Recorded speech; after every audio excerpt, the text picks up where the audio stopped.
ಶ್ರೀ ಗಣಪತಿ ಶಾರದಾ ಗುರುಭ್ಯೋ ನಮಃ. ಯತ್ರ ಯೋಗೇಶ್ವರ ಕೃಷ್ಣೋ ಯತ್ರ ಪಾರ್ಥೋ ಧನುರ್ಧರಃ ತತ್ರ ಶ್ರೀ ವಿಜಯ ಭೂತಿರ್ಧ್ರುವ ನೀತಿರ್ಮತಿರ್ಮಮ.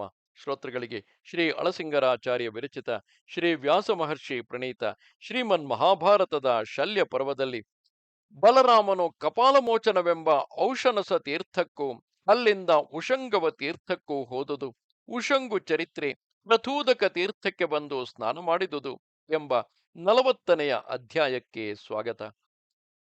ವೈಶಂಪಾಯನ ಮುನಿಯು ಜನಮೇಜಯ ರಾಜನನ್ನು ಕುರಿತು ಹೇಳುತ್ತಿರುವನು.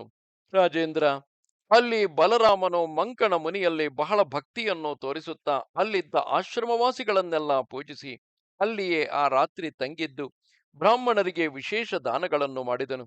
ಅಲ್ಲಿನ ಮಹರ್ಷಿಗಳಿಂದ ತಾನು ಸತ್ಕೃತನಾಗಿ ಮರುದಿನದ ಬೆಳಿಗ್ಗೆ ಅಲ್ಲಿ ಸ್ನಾನ ಮಾಡಿ ಅಲ್ಲಿದ್ದ ಎಲ್ಲಾ ಮಹರ್ಷಿಗಳ ಅನುಜ್ಞೆಯನ್ನು ಪಡೆದು ಅಲ್ಲಿಂದ ಕಪಾಲಮೋಚನವೆಂಬ ಔಷನಸ ತೀರ್ಥಕ್ಕೆ ಬಂದನು. ಇಲ್ಲಿ ಹಿಂದೆ ರಘುರಾಮನಿಂದ ಕೆಡಗಲ್ಪಟ್ಟ ಒಬ್ಬ ರಾಕ್ಷಸನ ದೊಡ್ಡ ತಲೆಯು ಮಹೋದರನೆಂಬ ಮಹರ್ಷಿಯೊಬ್ಬನ ಮೊಣಕಾಲಿನವರೆಗೆ ಅಂಟಿಕೊಂಡು ಅದನ್ನು ಭಕ್ಷಿಸುತ್ತಾ ಬಂದಿತು. ಆ ಮಹರ್ಷಿಗೆ ಆ ಪ್ರದೇಶದಲ್ಲಿ ಈ ಅಪಾಯದಿಂದ ಬಿಡುಗಡೆಯಾಯಿತು. ಮತ್ತು ಪೂರ್ವದಲ್ಲಿ ಶುಕ್ರಾಚಾರ್ಯನು ಇಲ್ಲಿ ದೊಡ್ಡ ತಪಸ್ಸನ್ನು ಮಾಡಿದನು. ಆಗ ಆ ಮಹಾತ್ಮನಿಗೆ ಇಲ್ಲಿಯೇ ಸಮಸ್ತ ನೀತಿಗಳು ಬುದ್ಧಿಗೆ ಭಾಸವಾದವು. ಇಲ್ಲಿಯೇ ಶುಕ್ರನು ದೈತ್ಯ ದಾನವರ ಯುದ್ಧವನ್ನು ಕುರಿತು ಮಂತ್ರಾಲೋಚನೆ ಮಾಡುತ್ತಿದ್ದನು. ತೀರ್ಥಗಳಲ್ಲಿ ಮೇಲೆನಿಸಿದ ಈ ಉತ್ತಮ ಜಲದಲ್ಲಿ ಬಲರಾಮನು ಸ್ನಾನ ಮಾಡಿ ಅನೇಕ ಧನರಾಶಿಗಳನ್ನು ಬ್ರಾಹ್ಮಣರಿಗೆ ದಾನ ಮಾಡಿದನು ಎಂದನು.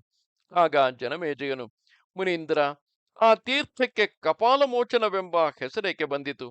ಇಲ್ಲಿ ಆ ಮಹರ್ಷಿಗೆ ಬಿಡುಗಡೆಯಾದುದು ಹೇಗೆ? ರಾಕ್ಷಸನ ತಲೆಯು ಇಲ್ಲಿ ಯಾವ ಕಾರಣದಿಂದ ಸಿಕ್ಕಿಕೊಂಡಿದ್ದಿತು ಎಂದು ಕೇಳಲು, ಅದಕ್ಕೆ ಆ ವೈಶಂಪಾಯನನು, ರಾಜ, ಹೇಳು. ಹಿಂದೆ ರಾಮನು ದಂಡಕಾರಣ್ಯದಲ್ಲಿದ್ದಾಗ ಅಲ್ಲಿದ್ದ ಅನೇಕ ರಾಕ್ಷಸರನ್ನು ಕೊಲ್ಲುತ್ತಾ ಬಂದನಷ್ಟೇ.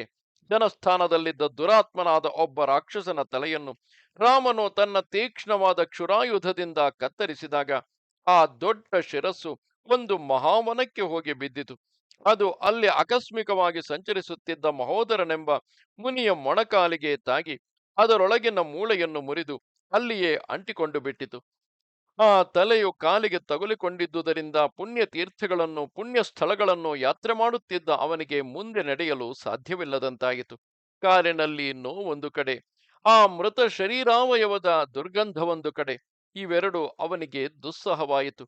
ಆ ತಲೆಯಿಂದ ದುರ್ಗಂಧದ ನೀರು ಪ್ರವಹಿಸುತ್ತಿರುವ ಹಾಗೆಯೇ ಅವನು ಬಹಳ ಶ್ರಮಪಟ್ಟು ಅದರ ವಿಮೋಚನಕ್ಕಾಗಿ ಅನೇಕ ಪುಣ್ಯತೀರ್ಥಗಳನ್ನು ಪುಣ್ಯ ನದಿಗಳನ್ನು ಸಮುದ್ರಗಳನ್ನು ಸುತ್ತಿ ಬಂದುದಾಗಿ ಕೇಳುವೆವು. ಕೊನೆಗೆ ಅವನು ಅಲ್ಲಲ್ಲಿ ತಾನು ಕಂಡ ಮಹರ್ಷಿಗಳಿಗೆ ತನ್ನ ಅವಸ್ಥೆಯನ್ನು ತಿಳಿಸಿ ತಾನು ಅನೇಕ ತೀರ್ಥಗಳಲ್ಲಿ ಸ್ನಾನ ಮಾಡಿ ಬಂದರೂ ತನಗೆ ಅದರಿಂದ ವಿಮೋಚನವಿಲ್ಲವೆಂದು ಹೇಳಿಕೊಳ್ಳುತ್ತಿದ್ದನು. ಆಗ ಕೆಲವು ಮಹರ್ಷಿಗಳು ಸರಸ್ವತಿ ನದಿಗೆ ಸಂಬಂಧಪಟ್ಟ ಔಷನಸ ತೀರ್ಥವು ಸಮಸ್ತ ಪಾಪಗಳನ್ನು ನೀಗಿಸಿ ಸಮಸ್ತ ಸಿದ್ಧಿಗಳನ್ನು ಕೊಡುವುದೆಂದು ಹೇಳಿದರು. ಅದರಂತೆ ಆ ಬ್ರಾಹ್ಮಣನು ಆ ತೀರ್ಥಕ್ಕೆ ಬಂದು ಸ್ನಾನ ಮಾಡಿದೊಡನೆ ಅವನ ಕಾಲಿನಲ್ಲಿ ಅಂಟಿದ್ದ ತಲೆಯು ನೀರಿನೊಳಗೆ ಎಲ್ಲಿಯೋ ಅದೃಶ್ಯವಾಯಿತು. ಇದರಿಂದ ಆ ಮುನಿಯು ಬಿಡುಗಡೆ ಹೊಂದಿ ಸೌಖ್ಯವನ್ನು ಪಡೆದು ಪರಿಶುದ್ಧನಾಗಿ ತಿರುಗಿ ತನ್ನ ಆಶ್ರಮಕ್ಕೆ ಬಂದು ಸೇರಿ ಅಲ್ಲಿದ್ದ ಮಹರ್ಷಿಗಳಿಗೆಲ್ಲ ತನಗೆ ಆ ತೀರ್ಥ ಪ್ರಭಾವದಿಂದ ವಿಮೋಚನವಾದ ಸಂಗತಿಯನ್ನು ತಿಳಿಸಿದನು. ಅಂದಿನಿಂದ ಮಹರ್ಷಿಗಳು ಅದಕ್ಕೆ ಕಪಾಲ ಮೋಚನವೆಂದು ಹೆಸರಿಟ್ಟರು.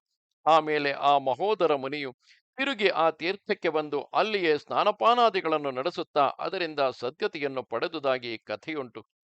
ಜನಮೇಜಯ ರಾಜ, ಬಲರಾಮನು ಅಲ್ಲಿ ಬ್ರಾಹ್ಮಣರಿಗೆ ಅನೇಕ ದಾನಗಳನ್ನು ಮಾಡಿ ಅವರನ್ನೆಲ್ಲ ಪೂಜಿಸಿ ಅಲ್ಲಿಂದ ಹೊರಟು ಉಷಂಗು ಮುನಿಯ ಆಶ್ರಮಕ್ಕೆ ಬಂದನು.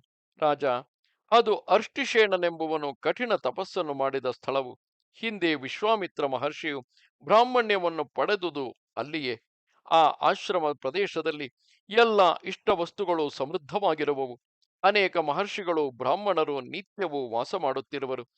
ಬಲರಾಮನು ಅನೇಕ ಬ್ರಾಹ್ಮಣ ಸಮೂಹದಿಂದ ಪರಿವೃತನಾಗಿ ಉಷಂಗು ಮುನಿಯು ಶರೀರ ತ್ಯಾಗ ಮಾಡಿದ ಆ ಆಶ್ರಮಕ್ಕೆ ಬಂದು ಸೇರಿದನು.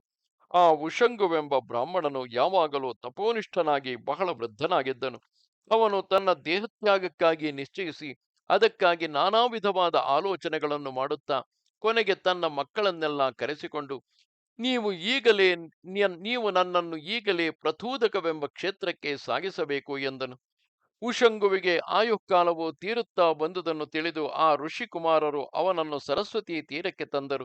ಪವಿತ್ರವಾಗಿಯೂ ನೂರಾರು ಪುಣ್ಯತೀರ್ಥಗಳಿಂದ ಕೂಡಿದುದಾಗಿಯೂ ಇರುವ ಸರಸ್ವತಿಯ ನದಿಗೆ ಬಂದ ಮೇಲೆ ಉಷಂಗುವು ಅನೇಕ ಮಹರ್ಷಿಗಳಿಂದ ಸೇವಿತವಾದ ಆ ಪುಣ್ಯ ತೀರ್ಥದಲ್ಲಿ ಸ್ನಾನ ಮಾಡಿ ಆ ತೀರ್ಥದ ಮಹಿಮೆಗಳನ್ನೆಲ್ಲ ಭಾವಿಸಿ ಸಂತೋಷದಿಂದ ತನ್ನ ಸುತ್ತಲಿದ್ದ ಪುತ್ರರನ್ನು ನೋಡಿ ಹೀಗೆಂದು ಹೇಳುವನು: ಕುಮಾರರೇ, ಸರಸ್ವತಿ ನದಿಯ ಉತ್ತರ ತೀರದಲ್ಲಿರುವ ಈ ಪ್ರಚೋದಕವೆಂಬ ಪವಿತ್ರವಾದ ಸ್ಥಳದಲ್ಲಿ ಯಾವನು ಜಪನಿರತನಾಗಿದ್ದು ದೇಹತ್ಯಾಗವನ್ನು ಮಾಡುವನೋ ಅವನಿಗೆ ತಿರುಗಿ ಜನನ ಮರಣದ ಭಯವಿಲ್ಲ. ಇದು ನಿಜವು ಎಂದನು. ಹೀಗೆಂದು ಹೇಳಿ ಅವನು ಅಲ್ಲಿಯೇ ತನ್ನ ದೇಹವನ್ನು ಬಿಟ್ಟನು.